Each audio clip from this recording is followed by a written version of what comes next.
Good afternoon. Hello, good afternoon. My name is Ramaya Krishnan. I'm the Dean of the Heinz College and with Michael Murphy, co-chairing the Strategic Planning Pillar number 3 effort. Thank you all for coming. Maybe we should start with a brief round of quick introductions. I know several of you are familiar faces, you've been here before, but let's walk through the list of folks who are involved in this effort. Michael? Mike Murphy. Hello. Amy Burford, Vice Provost for Education. I'm Matthew Millio, I'm the Vice Chair of Staff Council. Andy Norman. Hi, Denise Fazio, Faculty Senate. Tom Robisian, Vice Chair, Faculty Senate. Scott Sandage, Chair, Faculty Senate. Anybody else on our group? I am. Okay. Dina Harias, Amitis, INET. Redouble Greenhouse. So thank you. All right, welcome. What we thought we might do today is begin with, many of you have been here before, but I thought it would be useful to set the context again for our efforts in this pillar. Before we do that, I should also note that this is being webcast, and for those of you who are on the web, feel free during the course of this next 90 minutes to pose questions, send them to Rick. Rick, what's the email address? The email is strategic-plan@andrew.cmu.edu. Yep. And I'll come right to my computer and I can feed those questions back. Terrific. Okay. By way of a framework, this effort has been both to try and answer a question that one of our colleagues has asked about who are we, and also to try and define what the core values are that drive what is unique about CMU.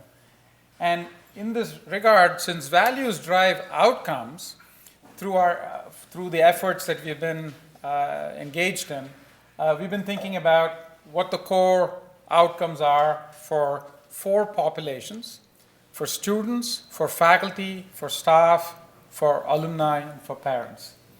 And in thinking about how we might achieve these outcomes, we're also interested in understanding what the enablers, the barriers, the strategies, the tactics might be as well. So that's sort of the broad framing. And in thinking about these outcomes, for cross-cutting because it cuts across all the 4 populations that I was talking about, the domains that are of interest have been these 4. Once again, these have been surfaced through discussions and communication with all of you. One is intellectual and artistic development, professional development, personal development, and then we have this fairly long communal, organizational, societal, community outreach, and global citizenship development. So these sets of domains, we've been thinking about how they may apply to the student experience, the faculty experience, the staff experience, the alumni and parent experience. So with that as context, we have a set of questions and issues to discuss with you. And in this, I want to turn this over to Scott and to Denise, if they could come up here and take this over. Thank you again.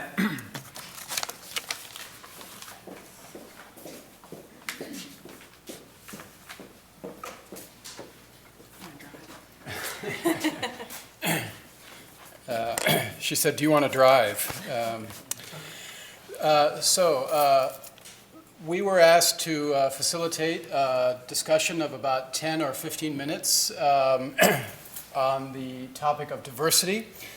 And we'd like to open the floor and get as many concrete and specific suggestions and concerns as possible, asking you to avoid making lengthy statements, but try to make as concrete a contribution as you can. The general question we're throwing out: what are the various dimensions of diversity that we should be prioritizing, and what concrete actions to increase diversity should be included in the strategic plan? Floor is open. Don't raise your hands all at once. Just shout it out. So, Yes? I've heard the concept of diversity being broadened to the idea of diversity of thought.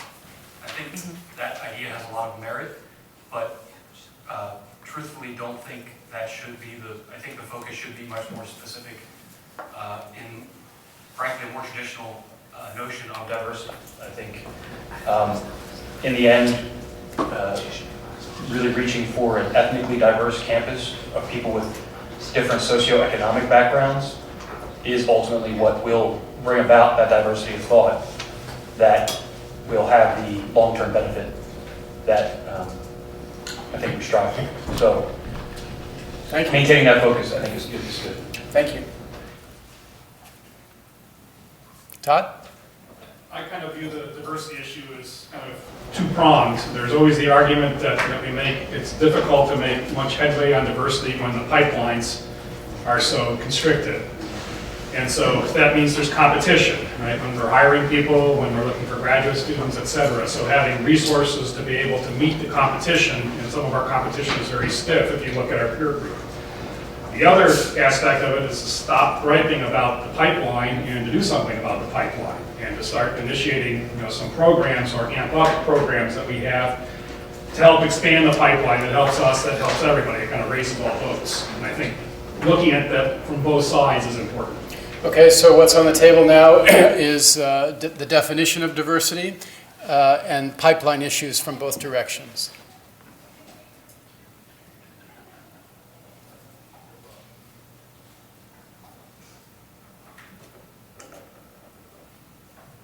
Absent another comment, I would add, I think accountability of senior leadership is a really important ingredient to driving change in general, but particularly in diversity, which is difficult, particularly in fields where CMU has broad presences in STEM fields. But that shouldn't be an excuse for not pursuing aggressively. And I think that sort of senior level accountability is a key ingredient. By senior leadership, do you mean dean's offices or Warner Hall? I think I mean both. I mean everybody. I mean I sort of, my own view would be to hold like a single senior official accountable, but I would also say that this has a shared responsibility, across all schools if we really want to drive change in this area. What would accountable look like? Well, I think that's a good question for the group. What would success look like in diversity in 2 years and 5 years, in various, key subpopulations on campus, whether it's faculty or staff or the student body.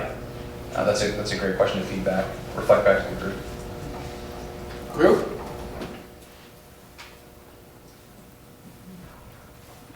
Maybe it wasn't that good a question. No, I think it is a good question. I'd say one of the things is process accountability, and by that I mean take a hiring process, the most obvious example.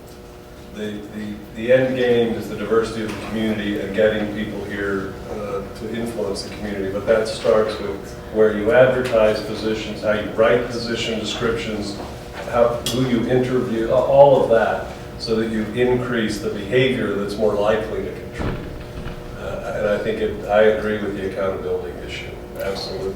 Maybe I could focus us in a little bit more. Last week on Tuesday at the Faculty Senate, there was a town hall type session of the senators, and one of the issues that aroused the most speakers and the most passion and the most, it appeared anyway, the most agreement was around targeting some specific ways of making progress on diversifying Carnegie Mellon, not only among students and staff, but among faculty. And in particular, and here's where I'll maybe narrow the discussion, the status of women at Carnegie Mellon was something that was raised by more than one faculty senator and aroused a certain degree of passion. Is that something that you have anything to say about? Well, I'm wondering, sort of linking the two comments. It's always a man who answers that question. Whether, and again, I'm throwing this back out to the group, should department hiring committees be accountable in terms of who they're inviting for a position? Should a university make a commitment that all those hiring decisions be reviewed? as a way of ensuring that these are being done fairly and really not, and giving everyone an equal opportunity.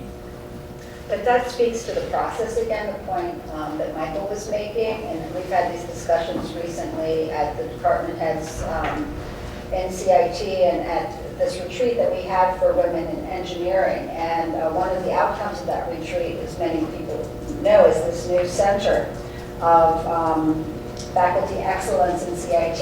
It was spawned from a discussion on the status of women, yet this center will focus on faculty, all faculty.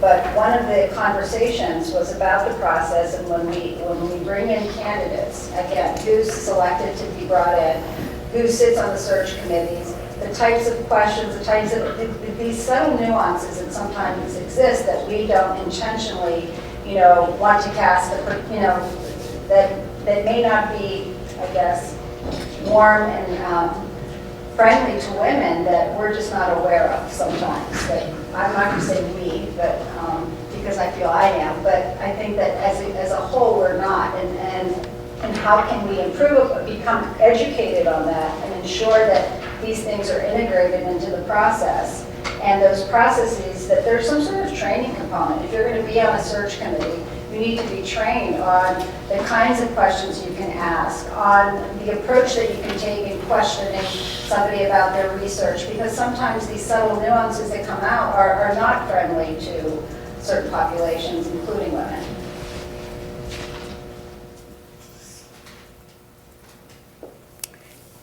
Yes, Susie. I think in addition to women, we need to look at where we are in terms of underrepresented minorities in terms of our faculty. For those who have left, why have they left? And for those who continue to be here, what can we do to provide them with a climate that is conducive to supporting them and to having them and all of their colleagues work to increase the number of underrepresented faculty here at the institution. I think we put a lot of pressure on those who are underrepresented in their disciplines to solve the problem, and we don't look to the rest of the community. So I think a matter of how we can better educate our entire community, faculty, staff, and students to be more inclusive, to be more respectful, I think could go a long way towards helping towards being a positive force.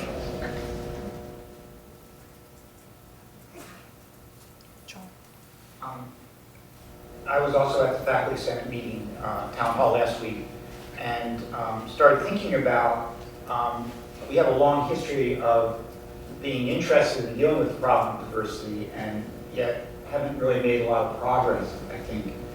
And it started me thinking, well, maybe there's something structural we need to sort of reflect on about Carnegie Mellon. And one thing, and again, I think this is a time we should be opening all possible avenues for discussion. And I was sort of reflecting on our promotion tenure process, which is somewhat different from other competing universities, which may actually work as a barrier for women and underrepresented minorities coming into our system, or considering coming into our system, which sort of puts off the tenure decision longer than comparative and competing universities. So potentially given a choice between coming here or going somewhere else, that might actually be a factor. I don't know, but I think it's something we should, given this process, maybe step back and think about.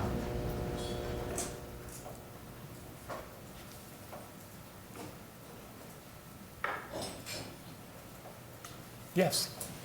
I think this might be pivoting away from maybe the flow of the conversation, and I'm not sure whether it even addresses the question, but I think that, in a bit of follow-up to my comment at the end of the last town hall, I don't know if some of you were there, I think that on paper, Carnegie Mellon is an incredibly diverse school. On paper, we have plenty of international students. On paper, we are increasing the number of women admitted to plenty of STEM fields and other fields as well. But I think that the main concern is that conversations aren't happening between what we consider diverse fields. So that relates to feminism. I don't think you can promote feminism without having men included in the conversation and having a joint conversation between men and women. I don't think that you can have diversity beyond our demographics if you don't have international students talking to domestic students. So some concrete actions, I actually have followed up with some of my friends who go to other universities and have asked them what are the concrete steps that they've taken to have international student and domestic student dialogue, and they've had things like buddy systems where they continue on past just international student orientation, and they've set up international student advisory councils. Things like that are concrete steps that I think ensure that conversation is happening and ensure that conversation is what is actually going to be key to realizing that the diversity at Carnegie Mellon that we already have is really critical to our future success. Can I just go? I'm glad you brought that up because I think what you said is really, really valuable, because I really believe that it takes the diversity component outside of gender or race. I think it's a deeper thought, and I'd kind of like to push on that a little bit more and see if people have thoughts on diversity outside of gender or race. I know we talked about the thought, perspective, diversity of perspectives is one, but how do we keep that discussion going? How do we keep the collaboration going or start the talk? Does anybody else have, it's something that the staff are talking about, does anybody else have thoughts on diversity components outside of race or gender?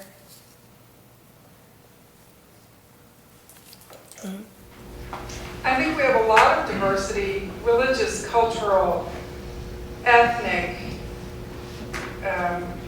socioeconomic, and it's not just international and domestic, but so many layers, even within our domestic population, there are layers of diversity that I don't know that we capitalize on. So maybe a buddy system helps in some respects, but I think it goes broader. There's opportunities for it to go broader.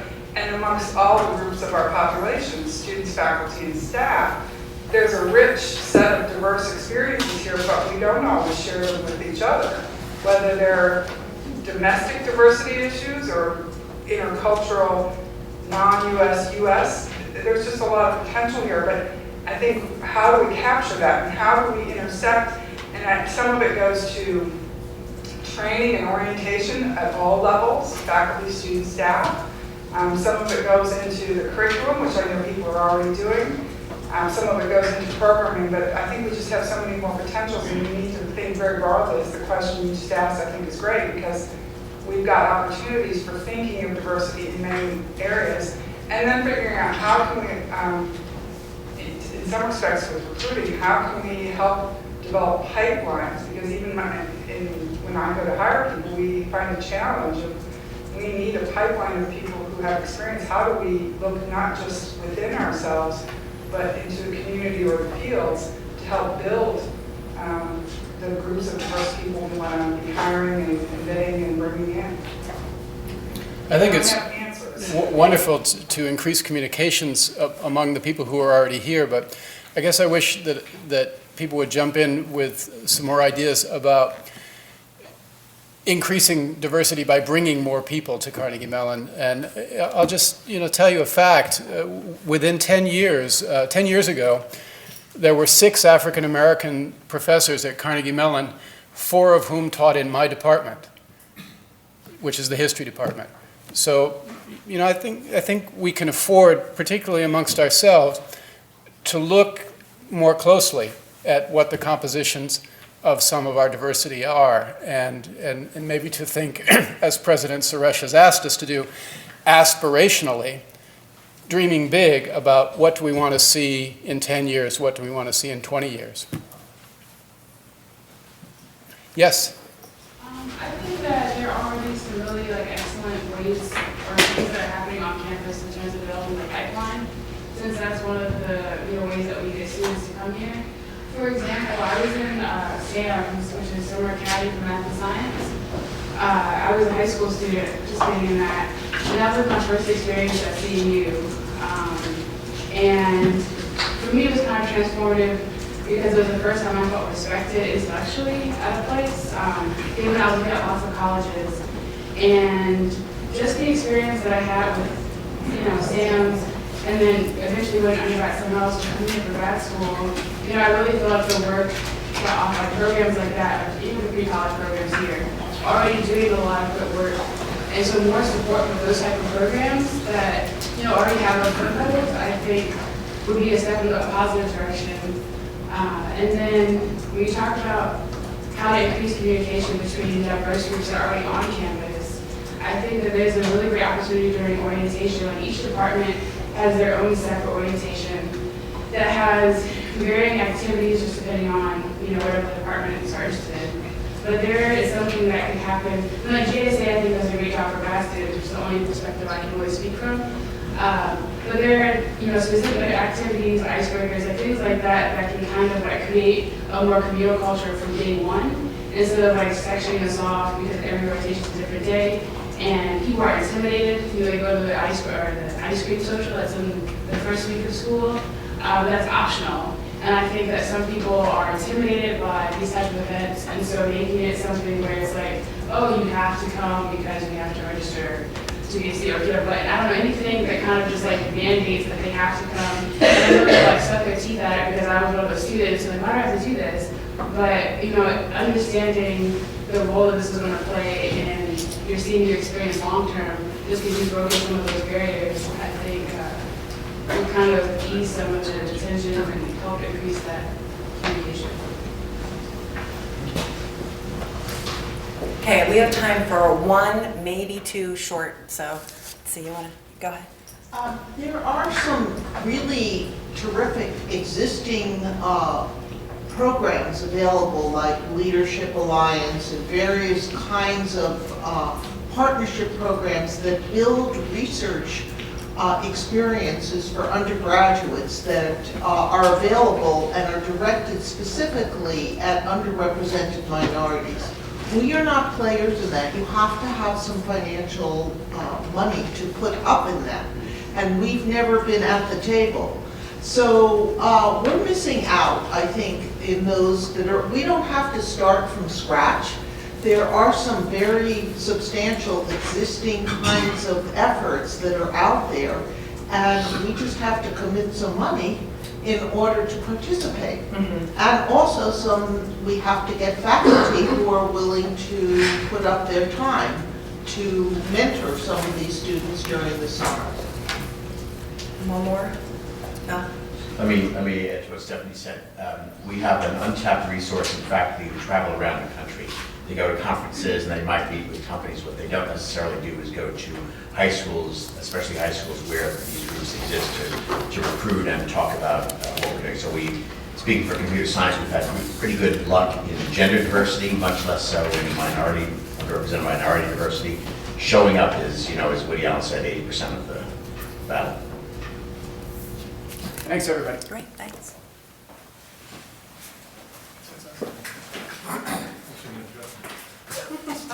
Yeah, no problem.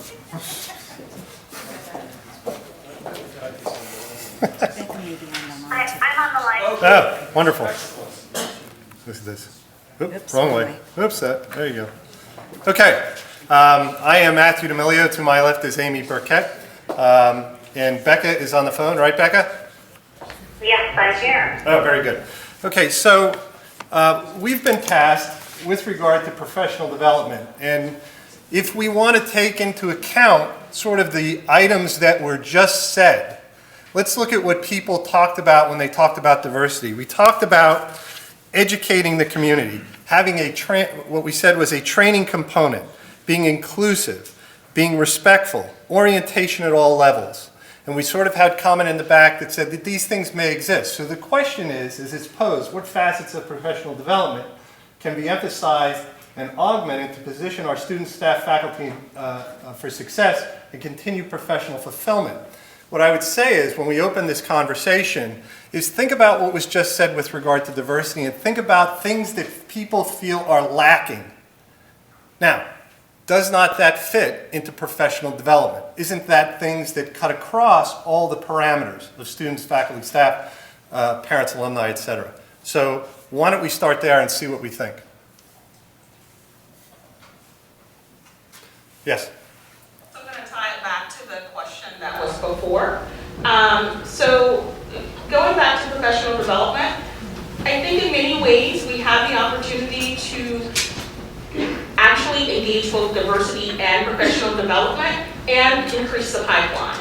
And in doing so, I think that there are, especially with our graduate students. So I recently worked with a graduate student who's getting ready to finish up her PhD, African-American female, very prominent in the Tepper School of Business. One of the things that happened for her, probably 4th year in, was at the University of Washington at St. Louis. She's been invited the last 2 years to a workshop that was professional development for her as a graduate student. And in doing so, WashU has been able to showcase the university itself, to have her be connected to faculty and staff at the institution, and actually creating a pipeline for them within the context of underrepresented minorities and women. While at the same time, she was garnering lots of life skills, professional development skill sets that she's bringing back to Carnegie Mellon as an institution during her time frame here, but also developing her as a doctoral candidate. While at the same time, she's utilizing those in order to help many multicultural student organizations within the context of the institution professionally as well. So we have the ability to create and bring in the pipeline to expose potentially increasing new faculty, faculty of color, and women to Carnegie Mellon, while at the same time utilizing those times that they're here within our campus community to expose our faculty, staff, and students to the professional development as well, because you have them here within the context of our institution. So you're highlighting Carnegie Mellon, as well as actually garnering the professional development for future faculty. Because that's what they were doing, is creating future faculty who may not right out of the graduate program go to WashU, but they felt very comfortable in getting to know the faculty, staff, and students at WashU. Well, at the same time, by bringing something along those lines to our campus community, it allows for us to showcase and highlight and maybe bring in individuals that we can utilize, not just that small group of potential PhD candidates to Carnegie Mellon, but to highlight our staff as well through a professional development experience. So that's one.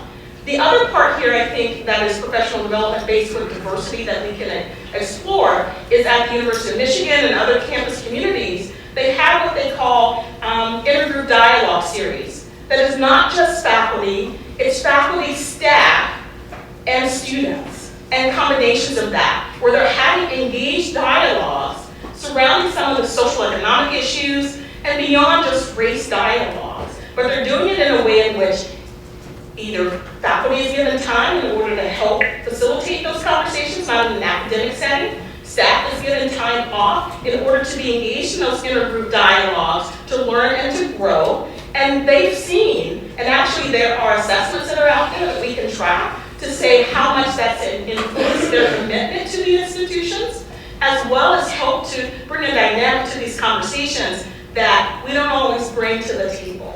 And so I think that there is research out there within higher education on intergroup dialogue conversations. It's developing professional development because you have to train up individuals to lead those conversations, while at the same time allowing for both faculty, staff, and students to be engaged around a table to learn more about one another.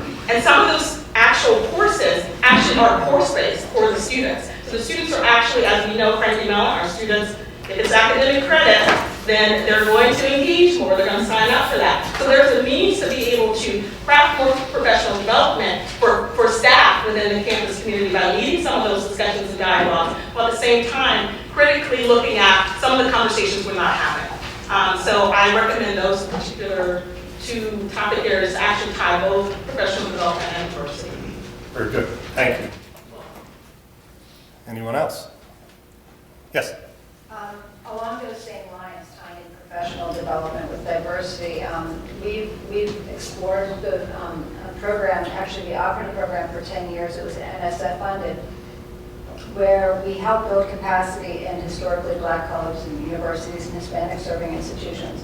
We brought dozens of faculty over the years, over the 10 years, from dozens of minority serving institutions to help them build capacity in the area of information assurance at their home institutions. And in addition to doing that and strengthening the faculty's expertise and helping them build curriculum, through the programs that they built, we were then able to recruit students successfully from those programs. So it's, we've had the opportunity to enjoy the fruits of our labor. So it's a long-term investment, but it has been used as a paragon for other universities doing the same thing and strengthening the HBCUs, the pipeline, and et cetera. So I think time goes to it, and I think it's very effective.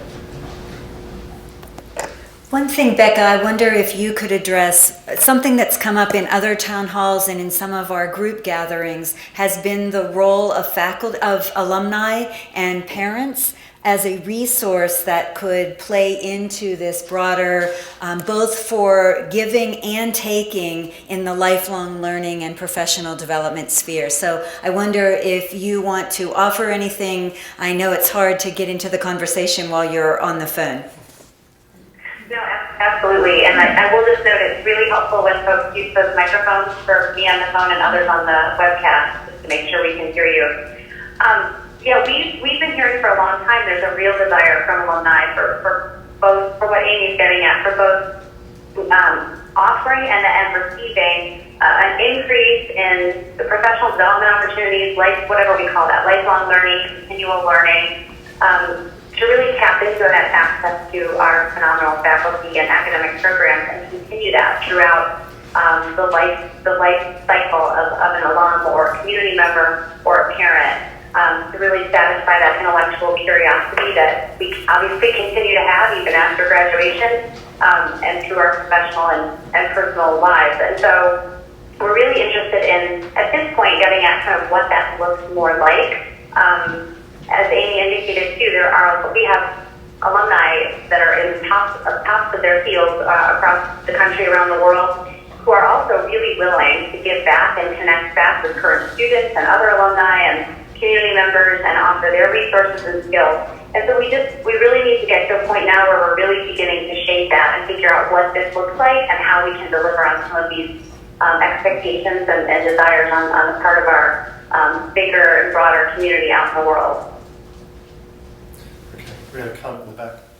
Yes. Yes, so I had a comment on facet of professional development. I think one of the things that we're missing institutionally is a commitment to the professional development of our staff and also in many cases our graduate students, in that we don't have a culture in which they are really encouraged to participate and allowed to participate in professional development.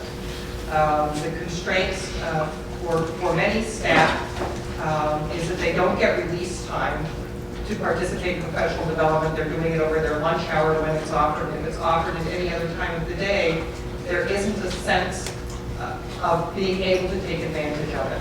I think the same thing also happens in some of the faculty-student relationships in which many students want to participate in professional development opportunities, but don't feel that they have release time and that their faculty really put a strong onus on the professional development side.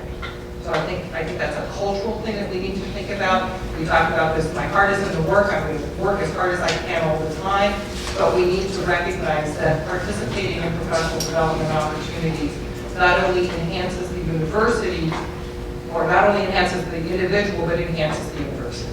So that commitment by the university would not necessarily be a mandate to do professional development, but those who want to proceed should be able to, their supervisory and the staff level of supervisors should be able to say, yes, that's something you need to do. Yeah. Okay. Yes. So I'd like to comment on the issue of parents. I realize in this context it's tied to professional development. I've worked with parents in lots of different contexts in my roles over the years, and I feel that the fact that we don't have a strategic vision for engaging parents of undergrads in particular hampers us sometimes in a space like this one, professional development. But I think it's one of many areas where we could be thinking more carefully and more strategically about the role that the positive role that parents play in the lives of many of their kids, and how we could actively and thoughtfully engage parents in a balanced way, recognizing that college is not the same as high school, etc. But I would really love to see us think about parents in a broad-based way that includes a thoughtful role for the parent and family community as a broader part of our university community. And I think professional development is one example of many that we could look to. So maybe not on the title of professional development, more of a lifelong learning issue, as Becca was saying. I don't actually get that connection. I'm sorry, I may have just missed it, but I can understand parents participating in the professional development lives of students, as an example, for internship opportunities and that type of thing. I've had conversations with folks like that over the years. Offering opportunities, yeah. Todd had his hand up and then Andy. Getting back to staff professional development, I thought it would be important since in the academic units you often have staff reporting to faculty, and faculty, at least in my experience, haven't been prepared or trained for how to interact with staff and how to encourage and evaluate staff, encourage professional development. Some sort of program for new department heads and new academic leaders that have staff reports, I think would be helpful to that. Yeah, I thought I'd just call attention to an assumption that may have crept in to that slide inadvertently. It seems to me that ideally, lifelong learning is not driven purely by the desire to develop professionally. Ideally, we want people to pursue learning for other reasons as well. I'm sure that we all understand that. It's just worth keeping in mind. Okay. We have about 2 minutes. Yes? I have a suggestion. As far as graduate student professional development, I was recently exposed to a resource, the Versatile PhD, which I thought was really exciting because it gave you the opportunity to kind of look at academic and non-academic career paths for people all over the country and the world, really. And having a CMU version of that, where the alumni who left here, whether it be for undergrad or graduate school, having a collection of stories that one can inspire students that are already here, but then also kind of be a centralized network to finding people and making connections that don't always get to happen even when we have networking events on campus, because not everyone can always make all those. So some type of online database beyond target tracks or things like that, where people can share their stories and learn from them without being physically present. I think that would be interesting. Nate, could you repeat what you said was the resource you found? It's Versatile PhD. We are a member. Thank you. Any other last comments? Can I just actually ask a question? This is Mike Murphy. I want to follow up on Lisa's comment and Becca's earlier about lifelong learning. By the way, I couldn't agree more. It's personal and professional, and I should say that I think that's well understood by the group. We were bucketing it here because it's critical here, but a very, very important point you made. The question I have about lifelong learning and the relevance to parents and other community members. If one imagines that Carnegie Mellon is a community of 150,000 people, including students, alumni, and parents, and others close to it, and that we all aspire to have successful lives, of which learning is a part of it, one could imagine a relationship with parents, with virtually anybody in some sense, where they would both have the opportunity to contribute by virtue of their life success and experience to a lifelong learning network, whatever that might look like, but also to take advantage of it. And the question I have is, because I got the sense, Lisa, I know what a deep thinker you are, that the parents part seemed counterintuitive there. Is that an aspiration we should set forward? Because as we go forward with distance learning and with other kinds of easier breaking down of barriers, one could think of Carnegie Mellon as a facilitator, as a marketplace, virtual or otherwise, for that kind of engagement for anybody who might be attached to this institution, including family members and partners and spouses and children of faculty and staff and populations that in many ways we don't think of them in that way quite so fully. So I guess my question is would that be a desired set, or is it sort of too far out there? I think now I get the vision, I like it. I think that there's a lot of work that we could be doing with parents. Some of it which is actually more basic than that vision, which is really fun to think about that actually. I'm glad you contextualized it, but I wouldn't make that the first place that I would start in thinking about more foundational work that we might think about with parents in order to make them feel very much a part of our community, of which this could be a really exciting component. So it's a great point. There's a hierarchy of needs, and we need to meet the most immediate ones. Other thoughts on it, Kathy? Just two things. One is when you talk about professional development for staff, it is very different than talking about it for faculty. And you cannot just talk like you're going to throw a course here or there to a staff member who doesn't have a professional identity, and we haven't necessarily helped them establish it here. So that is a much, much more complicated issue of how to begin to do that. I know Amy's worked with advisors. We haven't really done that yet for a lot of, and we don't offer progress or professional progress within their own jobs here that enable them to move forward and see that there's some incremental or personal gain or recognition or meaning beyond improving themselves that's the reason behind professional development. I'm not saying it in the most effective way, but there's a lot of people on campus here who are staff and wouldn't know what you were talking about if you were asking them what professional development is even about. They don't have a professional home base, and we haven't done a good job, really, of enabling that to happen. So I think that's where you need to begin if you start talking about that. The second thing is parents, and Amy knows this as well, that this is they are the most captive audience. All you have to do is say that you work at Carnegie Mellon and that you have something to tell them about their children and what's going to happen to them or how they're going to be learning. And they are the best listeners. I will talk to parents anytime, but they're disconnected. I gave a presentation in New York a few years ago, and there were about 35 parents, and they all followed up with me. They wanted to have this continuity. They still, some of them, write to me. And they don't have that ability. They're disconnected. We're asking parents who from K through 12 have been centrally involved with their children on a daily basis to say, okay, goodbye. We don't need to know substantively what you're doing. So I think we have opportunities and we have some resources to put behind it to enable that to happen. Last comment, Linda?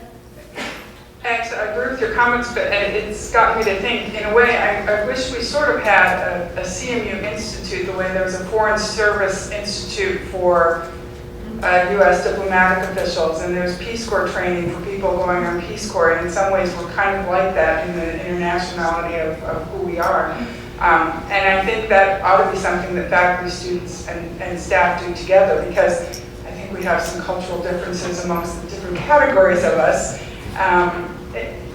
I don't see us ever really implementing that, but I kind of wish we would, that we would, all of us, mix together in various groups, have some training, and whether we call it professional or personal, I think it's got components of both, but I think we should be doing that across layers. Well, that's a perfect segue into our next element of the discussion. And so I will invite my co-presenter, I think Todd has been assigned to join me at the podium for this topic. And it does speak to what Linda was just saying. While Todd's making his way up here, I do want to indicate that my partner in the student experience sub-working group, Gina Casalino, does send her regrets for not being able to be here. She is tied up with a student matter. And again, those of you who have worked with Gina know that that is where she is needed and certainly is expert in doing so. But she did want to convey that she was sorry she wasn't able to join us today. But as we think about building on Linda's comment of common experiences, there are a lot of institutions where there is a distinctive element that no matter what level you are, what your major is, what your interest is, that there is something that unites those individuals as a common element. Unfortunately, sometimes for us, that is, fortunately and unfortunately, I would say, is our motto, our heart is in the work, in the sense that that hard work ethic is something that we all point to, we repeatedly mention that motto, but sometimes I think in the intellectual and broader domains of competencies, that there may be some opportunities for us to think about what can we have that would unite us, and maybe it is the Foreign Service Institute idea that every person at the Carnegie Mellon campuses around the world would have a certain level of understanding or competency or an expectation that we are all working and evolving in that dimension. So clearly I'm more focused in the student arena, but it raises good points to think that we could be, as a community of learners, all together broadening our skill set and showing that we could have that thread that unites us in a meaningful way. So this question, again, really tries to push at the idea we're an institution that has been very decentralized, does not have a common general education or the Carnegie Mellon core. Particularly in our graduate working groups, there's been discussion of should there even be a unifying element when you're doing that deep dive of the graduate experience. So I'll throw that out there to see those of you in the room what your thoughts are related to, are we at a time where we might have an appetite for some sort of common thread? I'm not saying we're going to now start a new core, but I'm just curious whether there is an appetite for that kind of a distinctive unifying element. Andy? I wonder whether a common community-wide experience has to be required. And I wonder about the costs we take on when we require something. It seems to me that when people engage voluntarily in something, they bring a level of investment that is often lost when the experience is required. Dina? I did forget to mention also, could you please introduce yourself so that as we're having these discussions, we know the folks that we're talking with? And I can't not comment here because I've been involved in a lot of the international locations, and this is something that I struggled with in launching various locations and implementing programs that initially I tried very hard to replicate the Carnegie Mellon experience and to define what is that and how do we replicate it, how do we ensure that students in Athens and Kobe and Lisbon and Silicon Valley have a common experience. And it was something that we initially integrating cultural and traditions and the values of Carnegie Mellon were the things that we felt were most important. We always brought the traditions, had the CMU logo, had swag for all the students.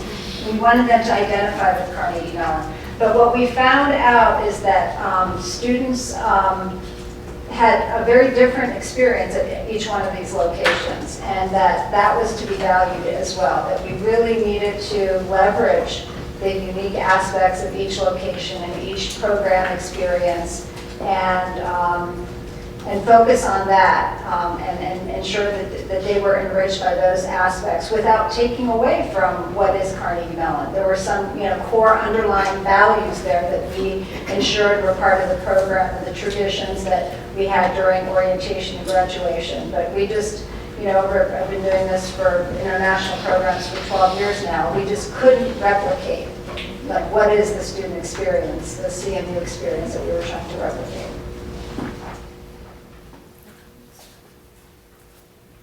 Please. My name is Mandy Best. I'm the House Fellow for Donner, so I work with first-year students. I'm not really a talker, so this might be disconnected, but I was at a conference over the weekend called the First Year Experience Conference, and a lot of universities were talking about their first-year seminar experiences, and their common reads, and the things that their core curriculum, and the things that they require their first-year students to go through, and how that communicates the values of the university to their first-year students. And it got me to thinking about, I guess, how what we require shows what we value. So I think it is important to require certain things, because for first-year students, I think maybe they don't know what they need sometimes. So that was one part that was sort of turning around in my head. And then the second piece is that I think that, and I think maybe Amy was sort of talking about this, but the thing that at least I hear my students uniting over is their stress, and how little sleep they get, and what's difficult about this place. And we don't really have something that or I can't think of anything that we communicate that ties them together other than that. And I think now is a good time to find something. Okay, here we go, please. Hello. Hi, my name is Sean. I am a fifth-year undergraduate. I wrote something, kind of like a brief statement. I thought this could be the setting to bring it up in, and I think we're talking about bringing the community together. And this is like a smaller kind of, it's not such a high-level thing, but I think it came from a pretty genuine experience I had the other day. So, and it ties into stress. Of course, everyone does. So the other day I walked into Entropy, as I normally do, to grab a drink, and I was happy to be greeted by a favorite song. Now, normally this song has the power to alleviate my stress, able to improve my mood, even after it stopped playing. In fact, music has that power for many people. Taking a walk on campus, there are countless students with headphones on, enjoying music before their next class. The human brain is wired for music, as I've learned from my music and cognition course with Dr. Lori Holt here on campus.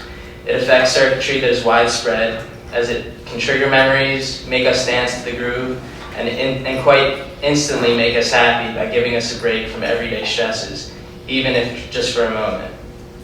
At least this is what that favorite song did for me, but not that day, unfortunately, as I heard it through Entropy's Sony ICF 36 FM AM tuner.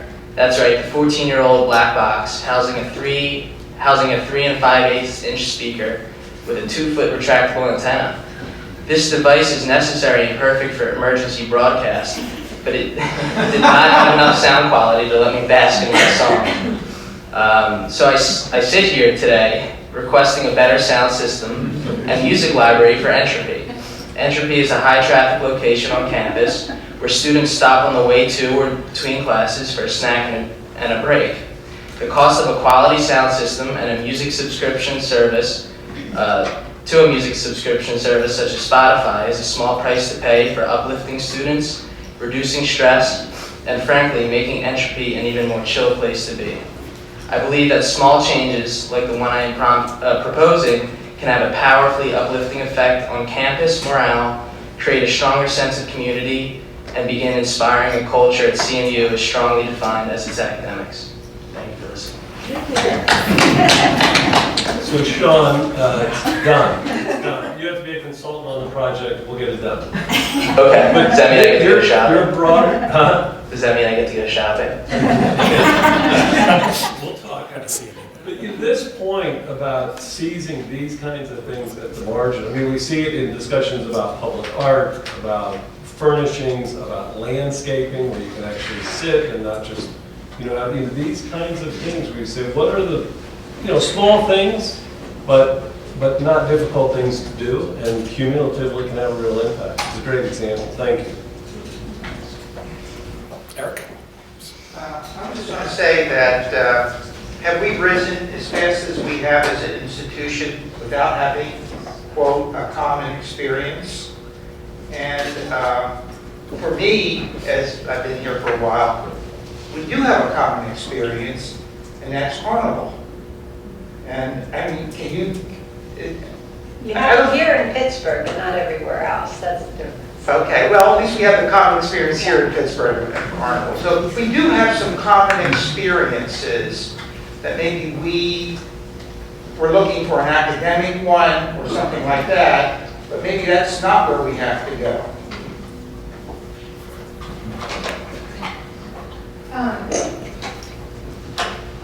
So I would just want to point out, my name is Mary, that Carnival actually isn't an experience that graduate students necessarily share in, and considering that we make up half of the student population, I think that's important. Oh, thank you. Yeah, we're like, what's Carnival? The other thing that I wanted to point out is that maybe we need to change the question a little bit here, and instead of thinking about what we're going to require of students, what do the students require of CMU in order to build that common experience? Because I think, at least in my own experience, my conversations as both a teacher and just a member of this community, one of the things that we have in common is that we want to get the hell out because it's really, really difficult. And we're looking forward to that day when things are going to be just a little bit easier. Maybe that's just me, but I think that speaking to that stress and how to create an environment that sees students as people and really pays attention to speakers, pays attention to fixtures in dorm rooms, pays attention to childcare needs of graduate students or whoever, I think is really important. So that's my recommendation, is to flip. Very important feedback. Thank you. Caroline? I was going to go back to the discussion about a common experience as it related academically. I've been really surprised in a lot of our conversations in strategic planning when people keep talking about how we don't have a common academic core, whether we're forgetting or people are not aware that all of our undergraduate students are required to take interpretation and argument. And it's a course offered by the English department that all of our students, including students in Qatar, take. That core experience for all of our undergraduates is also taught by graduate students in the English department. There are no faculty members who are involved in the core element of that program. Helped in the development, but not in the teaching. And that is an experience that graduate students and undergraduates in some ways share. But it's also an experience where our graduate students have quite a lot of pressure to do well, and we have very high expectations because we know that these students, this is the one course in communication and in writing that all of our students will get. And in the field of composition and in English, we are really kind of out of the ordinary in that we only have this one. Most of our peer institutions and our other ones would have multiple communication courses that would build on each other. And as we've heard a few, I think, very compelling testimonies at the strategic planning retreat, many students find it's the one class where they meet students from other disciplines and other places, and they come together to talk about pressing social issues, historical issues, and things like that, while learning what it means to engage in an academic and a public conversation. So I would encourage more of us to also think about that as a resource and as a baseline that our students already share. And I realize I didn't introduce myself. I'm Carolyn Comer. I'm a PhD candidate in English and president of the Graduate Student Assembly. I have just one quick comment to make. One thing that did not come up in the discussion here that I think is something that we all share as an institution is the interdisciplinarity and low boundaries between disciplines. It's always a shock to graduate student recruits and to faculty recruits and visiting faculty just how collaborative and interactive we are between departments. It's hard to get that across, how many joint appointments that we have, how many jointly advised students. It's something that's commonplace here and is fairly unique here. Thank you very much. I think we'll move to our last topic. I will say that we had a question on another idea that's been percolating on intercession, and we will forgo that topic, but certainly it's one that we may want to have a broader dialogue either at other venues, or certainly feel free to contact me or others on the committee. And I will turn it over to Scott.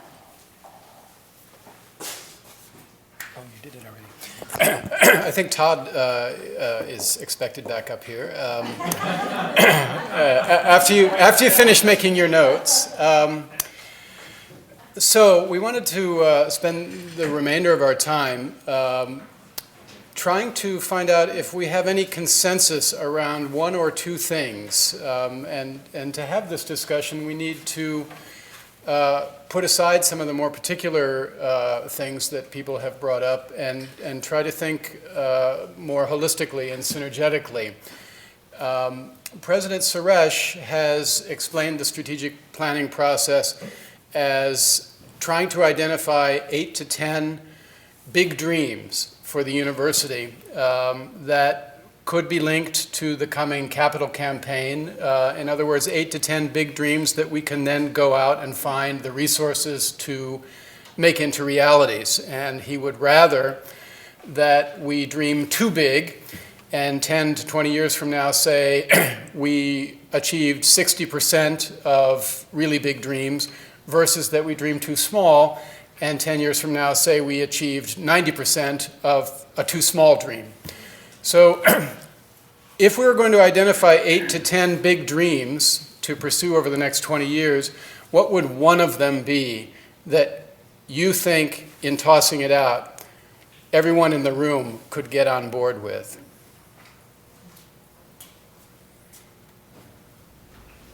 Clarification.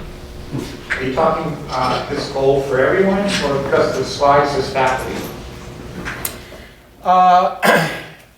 The conversation is for everyone, but this particular slide was, yes, written to focus on what could we achieve in the realm of faculty, or what could faculty achieve for the university, for students, for staff, something that everyone could agree on should be on a list of 8 to 10 things. And I guess, to clarify a little bit further, of the 8 to 10 things, at least one of them has to be, we need to ask more of our faculty for the university community. What should we ask?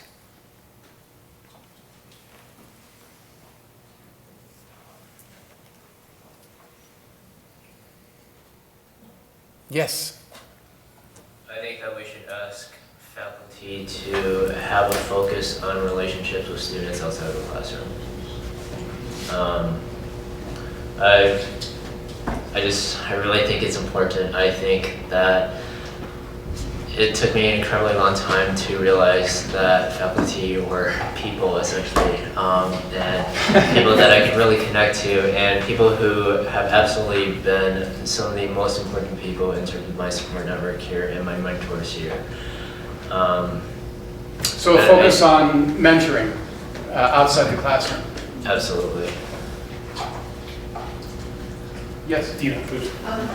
In addition to mentoring, I think that's a great point. It's faculty really being part of the community. I think at times faculty are so busy teaching, doing research, traveling, that many times, there's so many student events and you have 1 or 2 faculty that show up because they just don't have the time or they're abroad. And really instilling in faculty that this is not just something they do in their free time, but it's part of their responsibility. It's part of their job, because being a member of the community is a very important duty.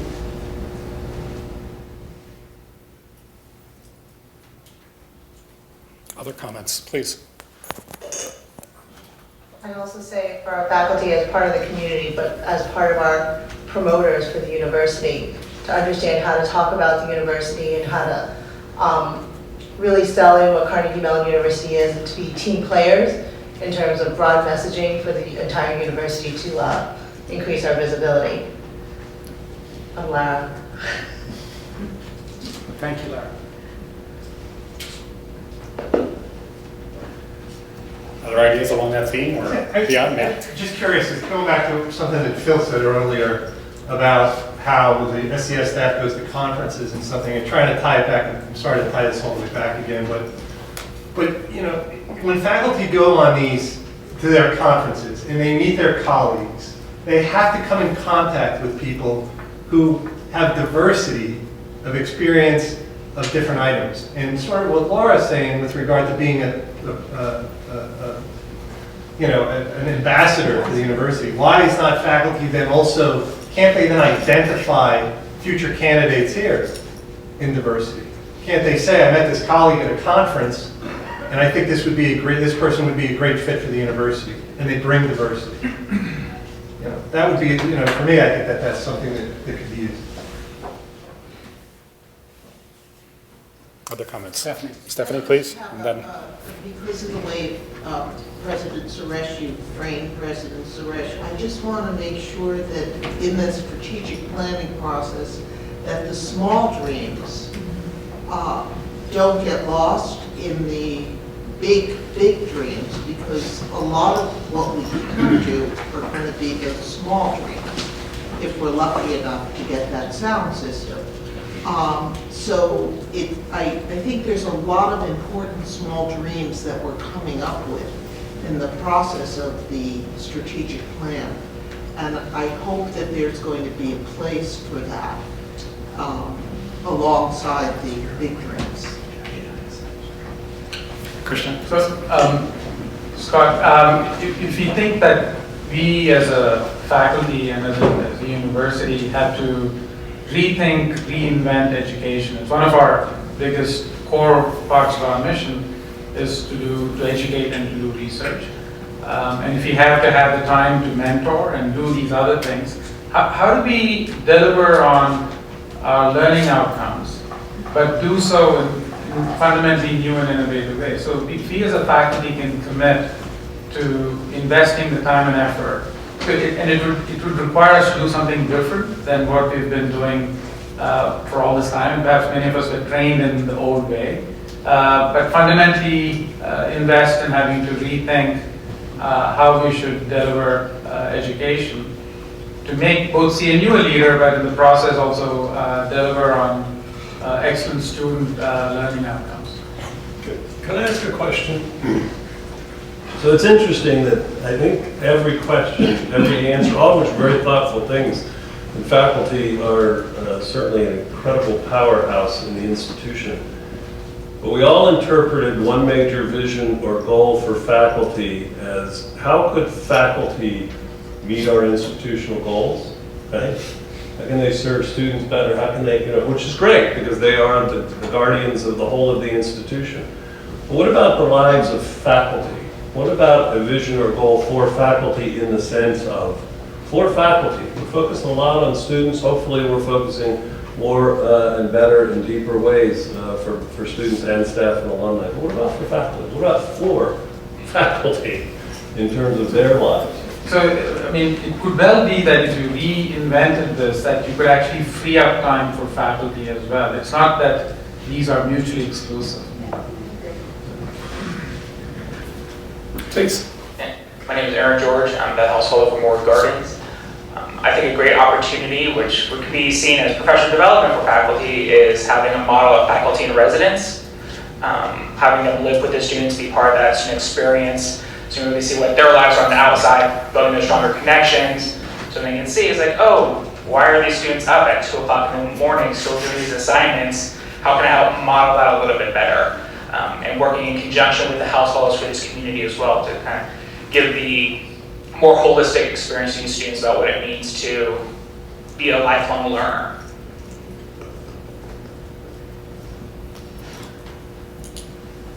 Other comments or thoughts? Yeah. Please. When I made the comment about faculty-student relationships, it may have came across as like very student-focused, but I think that the point is that it is also for faculty. I think that perhaps we need to realize that the faculty-student relationship is something that is actually potentially one of the most fulfilling parts of being an educator. And ultimately I feel like it may be a bit of a trade-off in making that a little bit of extra time commitment so that you feel more fulfilled in the role as well. And I think fulfillment is one of the key goals of what we want to be able to provide to our faculty as well. Susie? Thinking of a couple of comments that have been made, is it time to revisit the promotion and tenure process and what our values are in terms of that process? If we're talking about engaging faculty in different directions with different opportunities and outcomes, how does that mirror back to our current P&T expectations? It was mentioned earlier, is what we have in terms of P&T makes sense for bringing in individuals from underrepresented groups in our current population. So I think really maybe being leaders in thinking about what promotion and tenure means for the next 5, 10, 15 decades, and not sitting where we have been for the last 4 to 10 decades. Can we take a leadership role in redefining what it means to be a faculty member and what that progression is through a faculty member's career?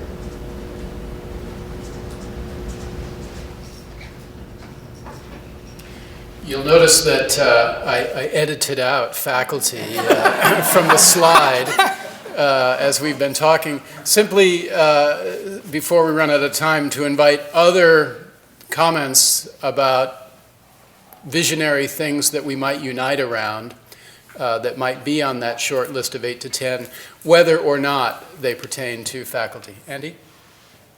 I don't think anybody goes into teaching without wanting to deliver transformative experiences to their students at a minimum. And it seems to me that this discussion is framed largely by the assumption that how can we make one big transformative experience? How can we make the CMU experience one big transformative experience? That's fine, but if we can empower thousands of people who just interact with one another day to day, on a day-to-day basis, to deliver design or create or deliver transformative experiences to one another, then we can transform one another in thousands of small ways that really add up to something much bigger than any single designed, strategically planned transformation can accomplish. And what can we do to enable, it's a great point, what can we do to enable that? What are the barriers to that? How do we sort of... Well, have we done any systematic thinking as an institution about what a transformative experience is? And if we looked at the research about what kinds of things actually change people in fundamental ways, it seems to me that such inquiry and such research could give our current efforts real direction and power. I think one of the great things about this process of the town halls and the committees and the pillars and the many, many, many meetings and open forums that have been had is that we have the opportunity to capture the small dreams, and we also have the opportunity to capture these kinds of longer term, closer to the ground transformative experiences. If I could just nudge us, however, in the last few minutes, back to what one thing would you like to see on a list of 8 to 10? Because there is going to be a list of 8 to 10, and it is going to be linked to the priorities and the fundraising priorities of the university in the next 20 years. What do you want to see on that list? Yes? So I wanted to reiterate this. I had the pleasure of being at the Faculty Senate Town Hall a couple weeks ago or last week. One of the things that came up that I think everyone should hear and pay attention to is the issue of sustainability and how that is important in a lot of different aspects. And I think we can think about it in terms of just even student life and faculty life in developing or helping to support experiences that are sustainable, both for faculty and for students, and then also within the more traditional sense of taking care of the earth and creating or innovating in ways that have sustainability as a priority. I just wanted to reiterate that because I thought that was something that came up at the Faculty Senate meeting that we haven't discussed here that should be be on record. I just want to add to that there is diversity elements associated with that, because you can't have a sustainable community that's not equitable. So you have to have equity as a part of that. And that's something that we don't really talk about when we talk about sustainability, but there is a diversity element associated with sustainability that we could be doing more research in regards to that and actually creating more social impacts. And actually also having the conversations and dialogues that we've expressed about diversity as well. Please. So Jerry, I used to watch Jerry Cohen get asked, what do people at Carnegie Mellon have in common? And he used to cite three things. We talked about two. One was everybody at Carnegie Mellon knows how to work hard. And one was we're extremely interdisciplinary. But the one thing we haven't touched on as much today is we solve real world problems that matter. And so one major vision or goal could be, let's galvanize the university across a large problem like sustainability, where all of the schools and colleges can contribute. I should just point out that based on the town hall that was held at the Faculty Senate, there was also a plea made for, in the pursuit of the practical, that we not lose sight of the creative side of the university, which is a significant and important part of this university and has a significant role it can play as well. So kind of couching that duality and maybe leveraging both sides of that. Viewed broadly, and I'm naive about these things, that's also real world. Okay. Additional comments? Please. Can I jump in here on the phone? I don't know if I'm interrupting you. Becca, okay, please.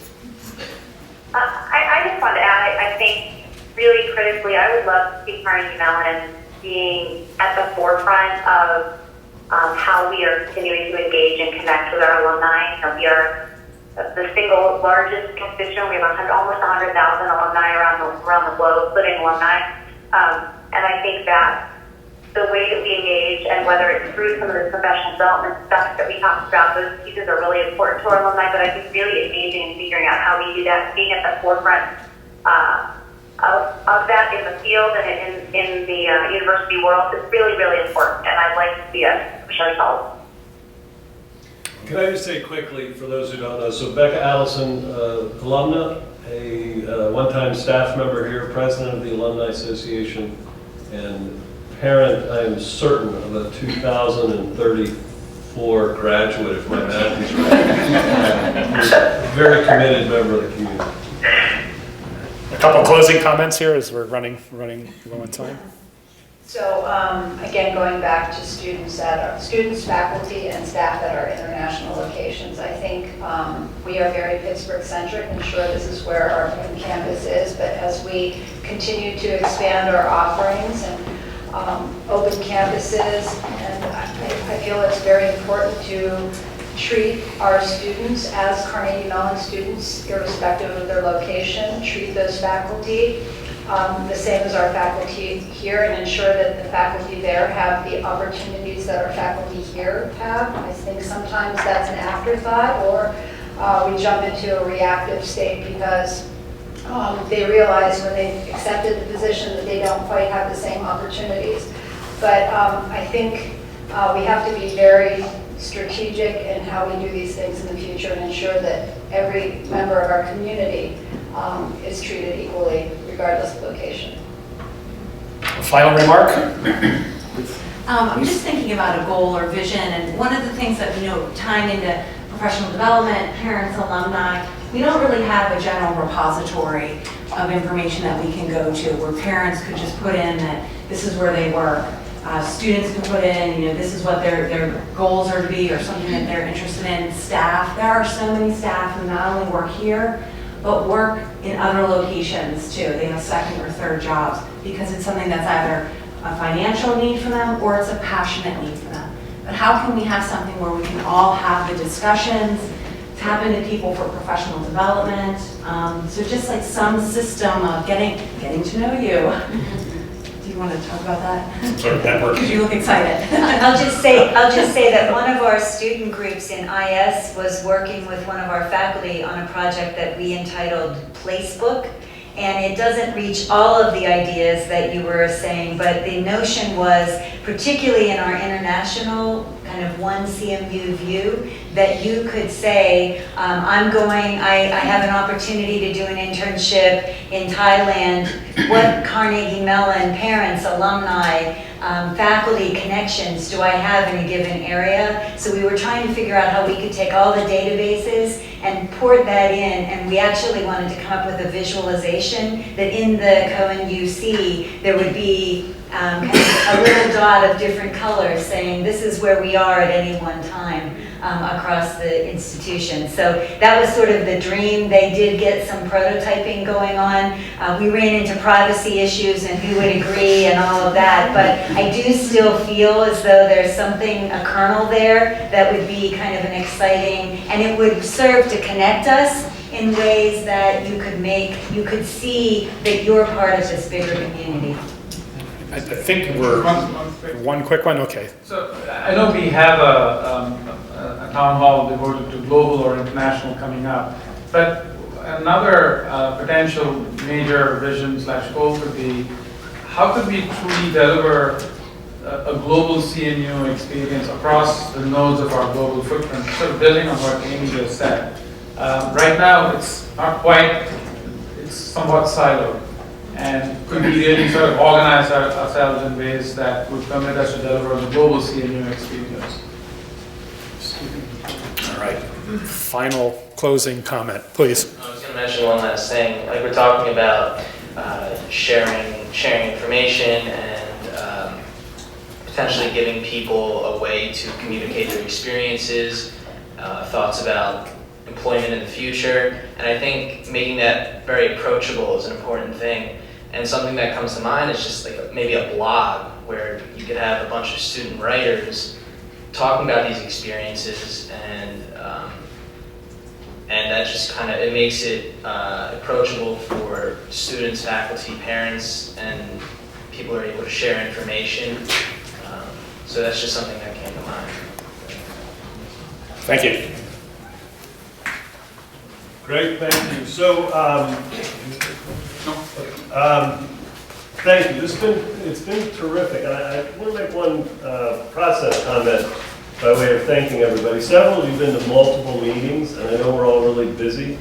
It's been really meaningful. I mean, from at least my perspective as we've worked through, and I know others, themes have emerged, and then those themes get sort of adorned with ideas that start to lend themselves to tactics, and then coalesce. There were so many good comments about, obviously, the interplay between diversity and professional development and whatnot. It really has been incredibly valuable. And so we're in harvesting mode, transitioning into planning mode, I guess, more explicitly, and then in the spring, later spring, making some real decisions about what's in here. It just has built a really nice foundation, and I appreciate the effort and the continuity in doing that. It's been really, really good. I'd add to that particularly as we get into the tactical, and as you think about some of these themes, you've seen them emerge too, and specific ideas emerge about things we should try, some of which you have mentioned today, of course. Please rely on contacting us directly, using the portal, letting us know these things. It really is incredibly helpful. I'm going to turn it over to Rick in a second, but he noted earlier today that he's getting frequent emails every day from people with sometimes notions, sometimes concrete ideas. Those get passed back to the groups, and it really will bear fruit in this process, I assure you. Lots of action items. Amy's got a ton of notes. I know everybody else does, but let me just commit again, Sean. We have the first clear action item. You and me, brother, we're going to make it happen. So let me make 2 quick points. One, just to respond to someone's comment earlier about the sort of, let's say, not quite strategic level, but still important things like the speaker is sort of illustrative of that. You know, we do have kind of a parking lot going where there's a set of ideas that are coming up. We're sort of harvesting those currently in no particular order or level of priority, but I do think we're trying to develop a system because there's a lot of small things that aren't going to be sort of at this goal level that are important to people, and folks are expressing their views here, and we want to be responsive to that. The other thing I would say logistically is next week, in case you would like to attend 2 more of these town halls on different subjects, I know I'll be here. Tuesday the 17th, Focus Area 2, Research, Creativity, Innovation, and Entrepreneurship will hold a similar focused town hall. And then Wednesday, Transformative Teaching and Learning. Same time, same channel, webcast, and live here in the Posner Center, 4:30 to 6, Tuesday and Wednesday. And then coming up in March, dates TBD, look for another broad campus-wide town hall where as we start to sort of converge around some additional ideas across the 3 focus areas. And then a couple of other focus opportunities to have input on areas like diversity international. So check the website. We'll also be using kind of campus channels to blast out that information. So thanks again. Perfect. No, thank you again. Have a good evening. All right.